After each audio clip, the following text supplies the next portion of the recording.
Cantonment board ने अभी से चुनाव की तैयारियां शुरू कर दी हैं, क्योंकि रक्षा मंत्रालय द्वारा जारी नोटिफिकेशन के बाद आज आखिरी बैठक के बाद कैंटोनमेंट बोर्ड अम्बाला का कार्यकाल समाप्त हो गया।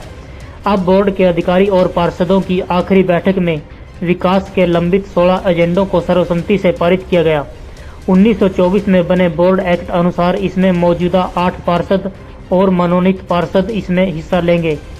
बोर्ड के पूर्व उपाध्यक्ष की माने तो भाजपा सरकार ने अंग्रेजों से चले आ रहे कैंटोनमेंट बोर्ड एक्ट में बदलाव बारे प्रयास किए हैं और सुमित बोस के नाम से एक कमेटी का गठन भी किया है।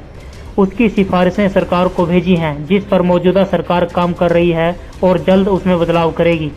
पिछली 10 फरवरी को बोर्ड का कार्यकाल समाप्त हो गया था, मगर किन्हीं कारणों से जिसे 6-6 महीने के लिए 2 बार बढ़ाया गया था।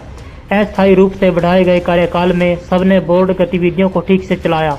अब बोर्ड एक्ट मुताबिक इसका कार्यकाल और नहीं बढ़ाया जा सकता, जिस कारण आज कैंटोनमेंट बोर्ड को भंग किया गया। अब आने वाले चुनाव में बोर्ड उपाध्यक्ष का चुनाव सीधे जनता करेगी और उसके बाद कैंटोनमेंट बोर्ड अध्यक्ष ब्रिगेडियर मठारू, बोर्ड सीईओ अनुज गोयल और एक मेंबर सिविल में से चुना जाता है, जो जनता की समस्याओं को उनके सामने रखेगा। नहीं, हमारा बोर्ड का जो कार्यकाल 5 साल का था, हम 5 साल के लिए 2015 में पार्षद चुने गए थे।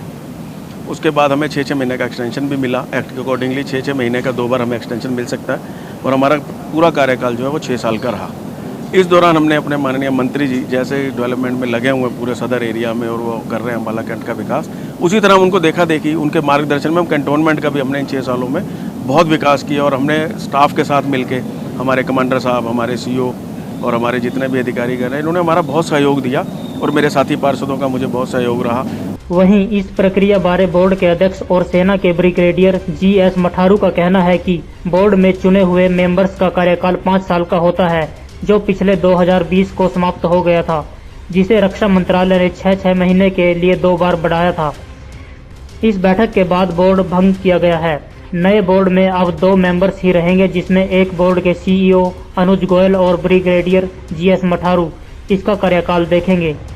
एक सिविल का नुमाइंदा जिसे सेंट्रल गवर्नमेंट चुनेगी, वे बाद में घोषणा होगी। उसके बाद बोर्ड का संविधान बदल जाएगा। चुनाव कब होंगे इसकी अभी कोई घोषणा नहीं हुई है। क्योंकि हमारा ये कैंट बोर्ड जो है भारत सरकार की नोटिफिकेशन से डिसॉल्व हो रहा है, क्योंकि पहले 5 साल के लिए ये इलेक्ट हुआ था, उसके बाद 6-6 महीने के 2 बार एक्सटेंशन दिए गए, तो ऑलमोस्ट 6 साल के कार्यकाल के बाद ये बोर्ड अभी डिसॉल्व हो रहा है। अभी जब नेक्स्ट इलेक्शन की डेट आएगी गवर्नमेंट नोटिफिकेशन की, तो फिर दोबारा से इलेक्शन होंगे और नए वार्ड मेंबर जो हैं जो बन के आगे आएंगे, तब ये नया बोर्ड दोबारा कॉन्स्टिट्यूट होगा। तब तक के लिए जो प्रेसिडेंट कैंट बोर्ड है और सीईओ हैं वो इसको चलाएंगे, और अगर कोई बंदा सिविलियन नॉमिनेट होता है गवर्नमेंट की तरफ से रिकमेंडेशन के मुताबिक, वो इसका मेंबर बन के वो बोर्ड को चलाएंगे। बाकी जितने कार्यकाल हैं वो चलते रहेंगे। कैंट की तरक्की, कैंट में जो काम है वो जो हमारे बजटेड हैं, जितने भी हमारे वर्क सैंक्शन हुए हैं, उसी प्रकार से चलते रहेंगे। काम में कोई कमी नहीं आएगी, पर अभी गवर्नमेंट का जो रेजोल्यूशन पास कर रहे हैं उसके हिसाब से जो हैं हमारे वर्क्स पर चलेंगे, और जिस प्रकार से गवर्नमेंट की पॉलिसीज़ आएंगी, नया बोर्ड बनेगा, फिर एक नई तरीके से काम चलेंगे। अम्बाला से पारुल गर्ग की रिपोर्ट।